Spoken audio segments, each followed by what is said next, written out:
जब कोई घर बनाया जाता है, तैयार किया जाता है, तो सबसे पहले उसकी नींव को, उसके फाउंडेशन को मजबूती दी जाती है। उसका फाउंडेशन तैयार किया जाता है। किसी भी घर का फाउंडेशन जितना स्ट्रांग होगा, जितना मजबूत होगा, तो उससे उस घर की, चाहे सर्दी हो, बरसात हो, गर्मी हो, आंधी हो, तूफान हो, भूकंप हो, उससे उस घर को लड़ने की क्षमता मिलती है। ठीक है, और वो घर लंबे समय तक टिका रहता है। इसी तरीके से अगर हम NEP 2020 की बात करते हैं, तो इसमें कहा गया है कि बच्चों का 85% जो ब्रेन डेवलपमेंट है 6 ईयर की एज तक हो जाता है।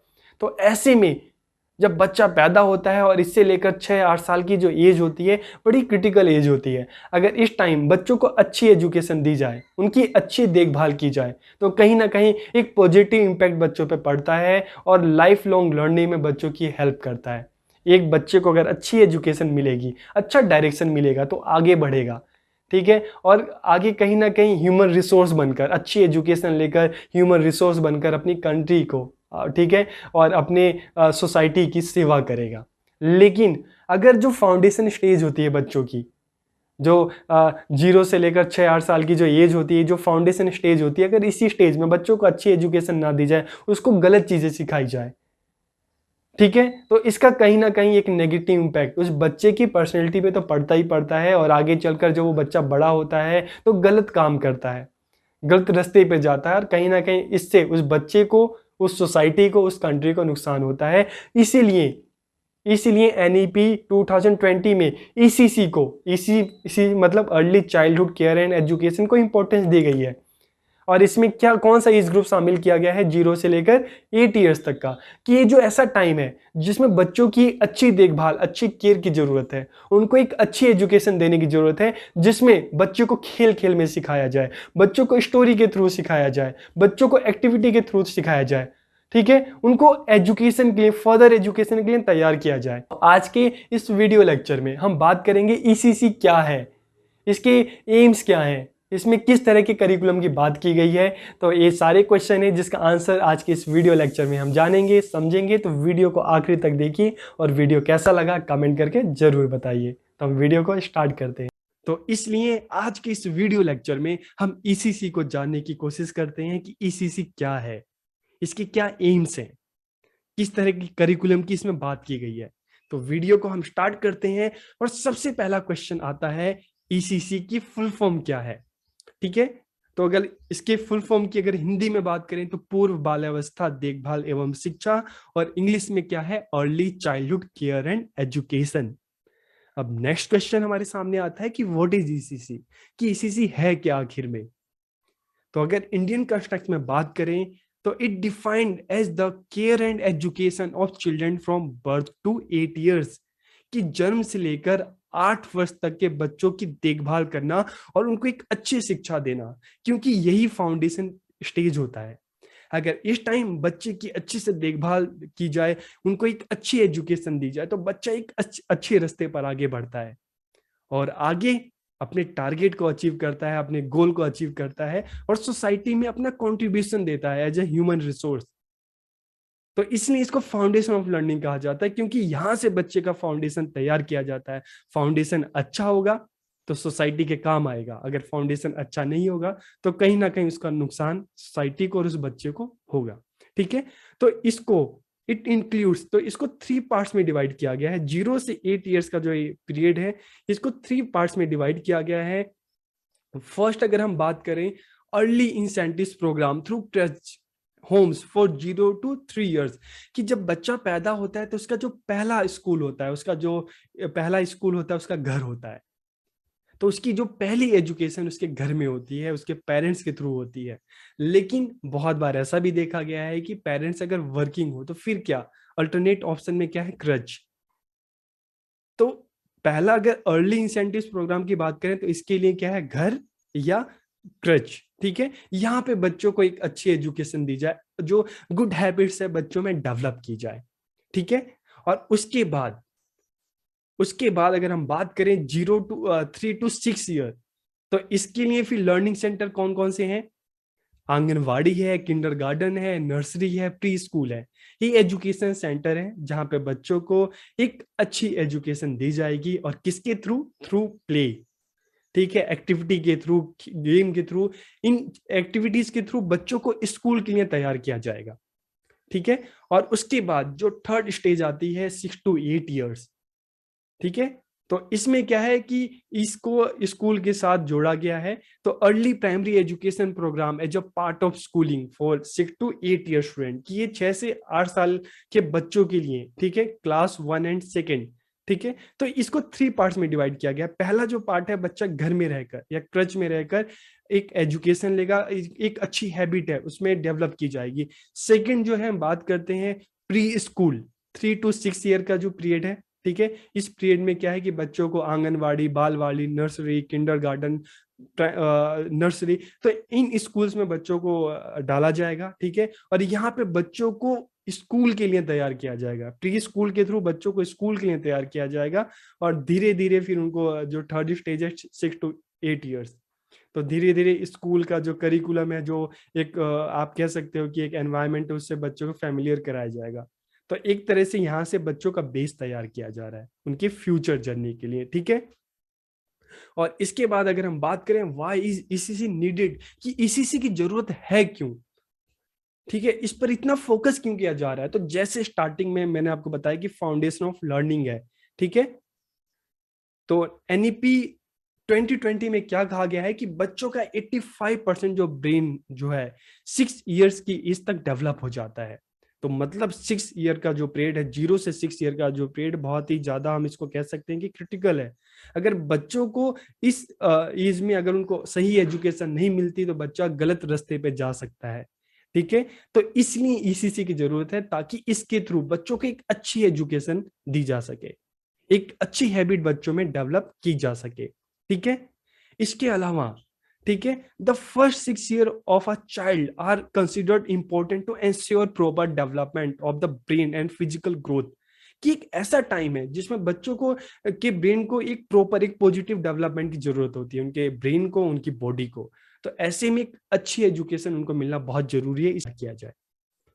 ठीक है, इसके अलावा आज की डेट में अगर हम बात करें, तो हमारी कंट्री में करोड़ों बच्चे ऐसे हैं जिनको ईसीसी, अगर हम बात कर लें अर्ली चाइल्डहुड केयर एजुकेशन, को मिल ही नहीं पा रही, क्योंकि लैक ऑफ रिसोर्सेज, इतने आंगनवाड़ी सेंटर ही नहीं है।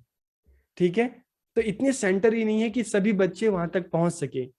इसलिए जरूरत है कि ज्यादा से ज्यादा जो ईसीसी के जो सेंटर हैं ओपन किए जाएं, ताकि ज्यादा से ज्यादा बच्चे वहां तक पहुंच सके, उनको ईसीसी जो है एक अच्छी एजुकेशन मिल सके, उनमें अच्छी हैबिट डेवलप हो सके। ठीक है, तो therefore investing in ECC can make it accessible to all the children of the country.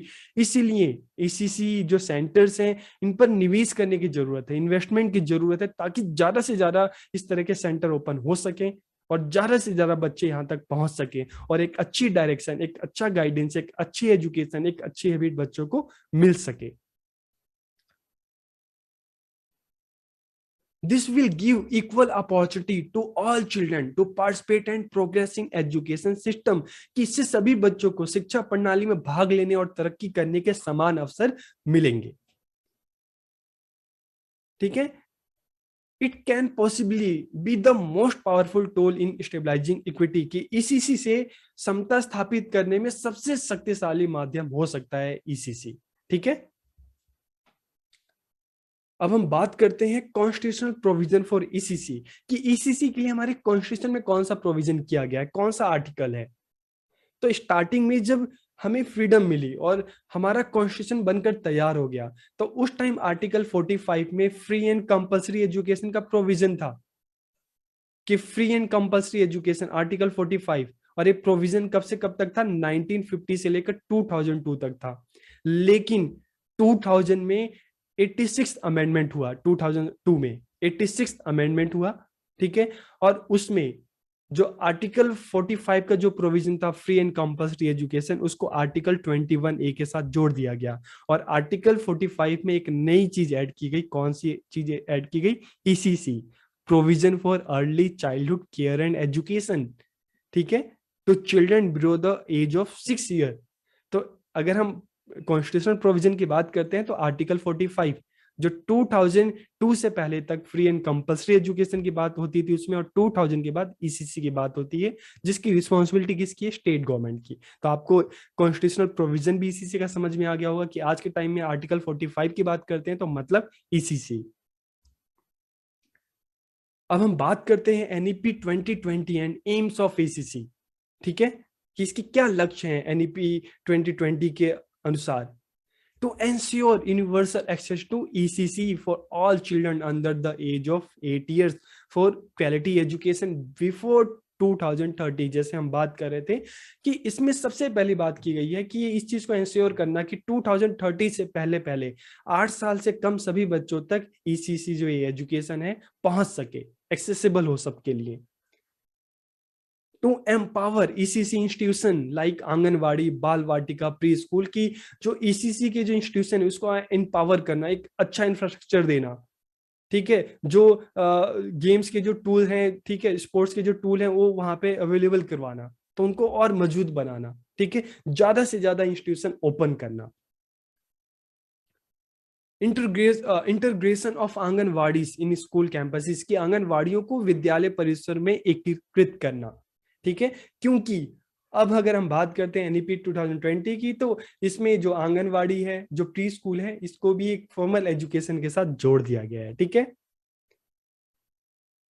To create a rich educational environment in each anganwadi, की प्रत्येक आंगनवाड़ी में एक समृद्ध शैक्षिक वातावरण का निर्माण करना, क्योंकि यहीं से बच्चों की बेस तैयार हो रही है, फाउंडेशन तैयार हो रहा है। तो जितनी अच्छा एनवायरनमेंट होगा, ठीक है, जितना अच्छा बच्चों को सीखने के मिलेगा, फ्यूचर में वही चीज बच्चों के काम आएगी।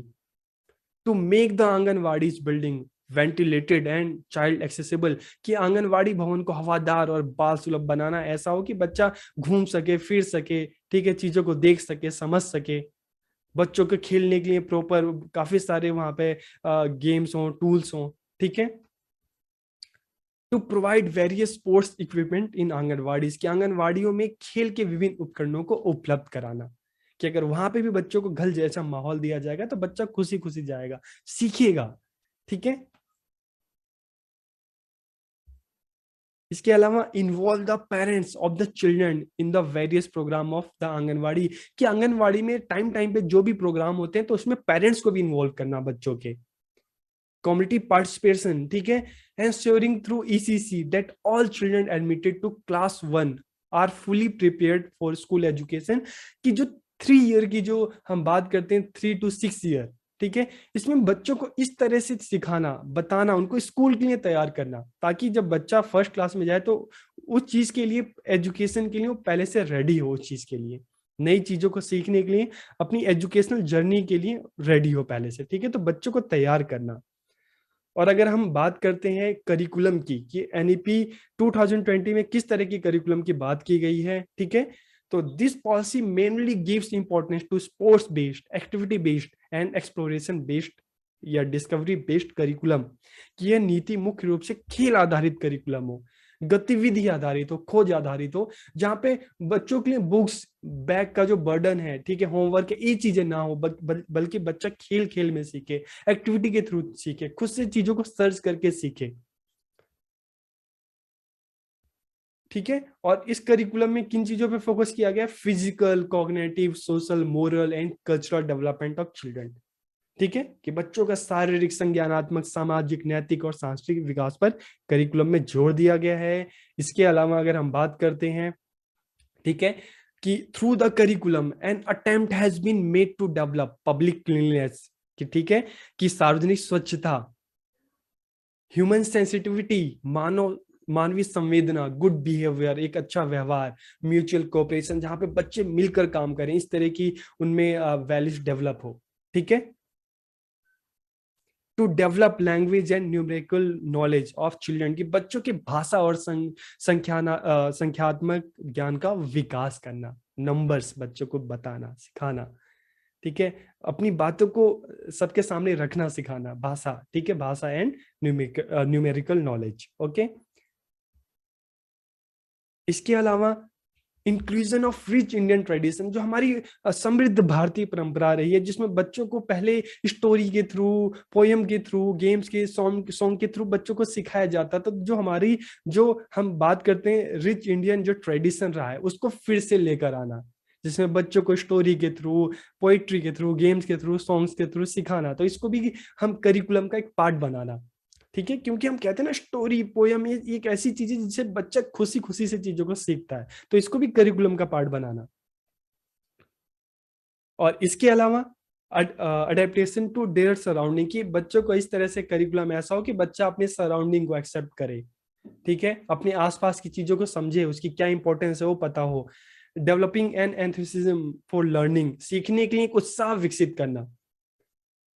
फोस्टरिंग सोशल स्किल्स, की सामाजिक कौशल को बढ़ावा देना, सामाजिक कौशल। ठीक है, कि कैसे साथ में रहना है, कैसे साथ में काम करना है, तो इस तरह से सोशल जो स्किल है वो डेवलप करना।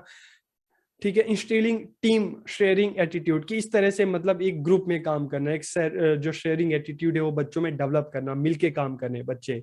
प्रमोट्स अ होलिस्टिक डेवलपमेंट, बच्चों का समग्र विकास करना, ऑलराउंड डेवलपमेंट करना। ठीक है, तो आज हमने जाना कि ईसीसी क्या है, कॉन्स्टिट्यूशन में इसके लिए क्या प्रोविजन किया गया है, इसके क्या एम्स हैं, क्यों जरूरत है इसकी, करिकुलम किस तरह का है। तो आपको वीडियो कैसा लगा कमेंट करके जरूर बताइएगा। बहुत बहुत धन्यवाद।